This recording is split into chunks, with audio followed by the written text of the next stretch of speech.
Allah a été décrit par plusieurs noms et qualificatifs comme le miséricordieux, l'indulgent. Malgré ceci, les musulmans utilisent le mot Allah plus que n'importe quel autre mot. C'est parce que nous pouvons décrire un fils miséricordieux, une épouse indulgente. Mais quand un musulman veut s'adresser à une autre personne et veut lui faire comprendre qu'il parle de Dieu, il dit « Allah, le seul et unique Dieu ».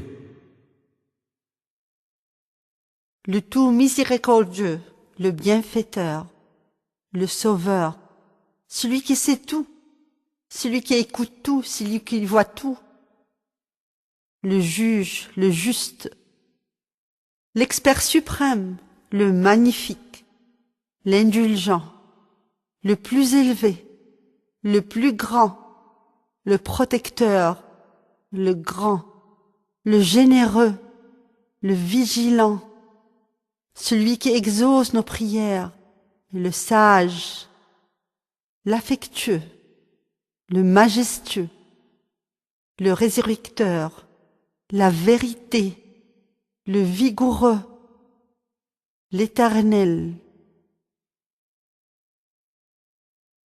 le Tout-Puissant, le Suprême, le Patient, le Guide vers la repentance.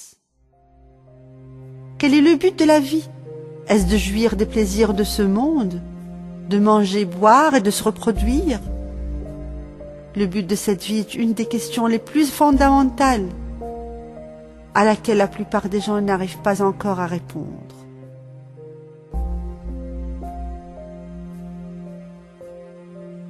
Si nous rencontrons quelqu'un dans un hôtel et nous lui demandons « Quel est le but de ta présence dans cet hôtel ?» Il pourrait nous répondre « Je suis ici parce que j'ai une réservation dans cet hôtel » ou « Je suis venu pour rencontrer des résidents de l'hôtel » ou encore « Je suis venu manger au restaurant de l'hôtel ». Mais s'il hésite et dit « Ouf, je ne sais pas ce que je fais ici », donc cet homme est probablement perdu et a besoin qu'on le guide. De même, si nous nous posons la question « Quelle est la raison de notre existence ?» Dans ce cas, ceux qui ne sauront pas répondre, ceux qui ne connaissent pas la raison de leur existence dans cette vie, auront besoin d'être guidés.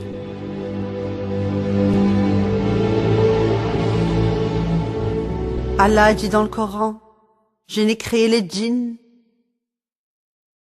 et les hommes que pour qu'ils m'adorent. » Si nous pensons à tous les cadeaux que Dieu nous a donnés, nos yeux, comment pouvons-nous remercier le Créateur pour le don de la vue? Nos oreilles, comment pouvons-nous le remercier pour le don de l'ouïe? Avons-nous jamais pensé à nos reins et les centaines d'opérations chimiques simultanées qui s'y produisent pour purifier le corps des toxines mortelles? Avons-nous jamais pensé à notre cerveau et au nombre d'informations reçues et enregistrées immédiatement? Avons-nous jamais pensé à notre cœur qui continue à battre sans arrêt jusqu'à la fin de notre vie? Ajoutez à ces bienfaits le fait d'avoir des enfants et de la fortune et beaucoup d'autres bénédictions. Le Coran défie l'homme de compter tous les bienfaits d'Allah qui sont infinis. Il vous a accordé tout ce que vous lui avez demandé, et si vous comptez ses faveurs, vous serez incapable de les compter. Certainement l'homme est très injuste et ingrat. Allah est le seul digne de remerciements et de louanges et d'adoration. Le but de la vie est de se soumettre et de continuer à l'adorer sans arrêt. Certaines personnes pourraient se demander « Comment puis-je l'adorer sans arrêt ? J'ai besoin de dormir, j'ai besoin de manger, j'ai besoin de travailler, de gagner ma vie. » Ces explications nous mènent à parler du culte en islam, qui diffère du concept du culte dans les autres religions. Car le culte dans n'importe quelle religion est représenté par la prière, le jeûne. Ce sont des rituels qui représentent une petite partie du culte en islam. La pratique du culte en islam est de faire ce que Dieu a permis et ordonné légalement avec bonnes intentions.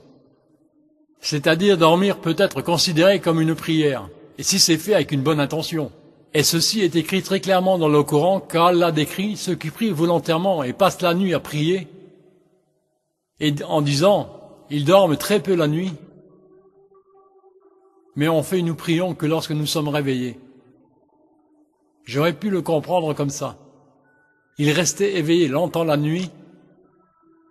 Mais non, Allah n'a pas dit ça. Il a dit comme ceci. Il dormait peu la nuit. Et de cette manière, le verset mentionne deux genres de culte. Prier volontairement, ce qui est compréhensible, et dormir avec l'intention de se réveiller tôt le matin pour prier. C'est pourquoi leur sommeil est considéré comme un culte. À une autre citation du prophète Mohammed sur ce sujet est ce qu'il dit à ses dignes compagnons. Un de vous sera récompensé comme s'il avait fait une bonne action de charité quand il aura des relations sexuelles avec sa femme. Ils ont dit, quoi? Est-ce que l'homme est récompensé pour avoir satisfait ses désirs avec sa femme? Il a dit, pourquoi êtes-vous surpris? Ne pensez-vous pas que s'il le fait illégalement, en trompant sa femme, il peut être puni pour cela? Ils ont dit oui. Il a dit, pourquoi êtes-vous surpris? S'il le fait légitimement, pour donner du plaisir à sa femme et se donner du plaisir, ils ont satisfait leur désir légitimement. Ceci peut être aussi récompensé par Allah. Ce qui veut dire que l'action légitime est récompensée en islam, si elle est faite avec une bonne intention. Ce qui veut dire que le but de la vie en islam est toujours de faire les bonnes actions avec bonne intention. Ce qui vaut d'être toujours dans un état de développement continuel.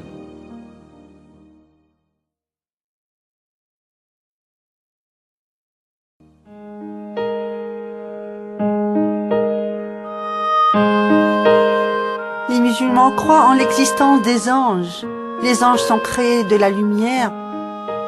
Ils ne seront pas jugés responsables car ils n'ont pas de libre choix. Chaque ange est assigné pour faire une tâche spécifique. Certains d'entre eux enregistrent nos actions et certains protègent l'être humain. L'archange Gabriel est responsable de rapporter les messages de Dieu aux messagers.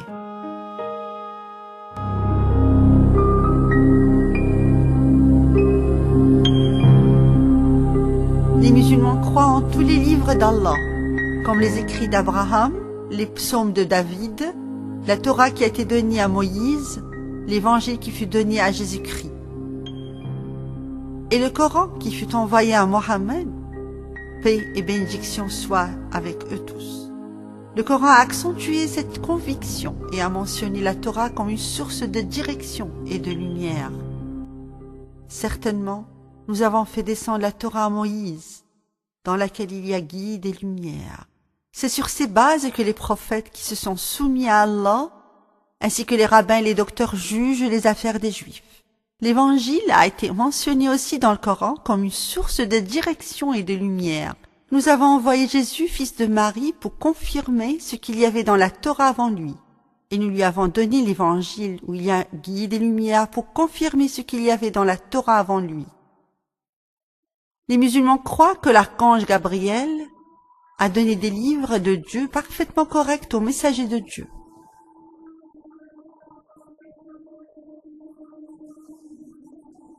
وقال موسى يا قوم إن كنتم آمنتم بالله فعليه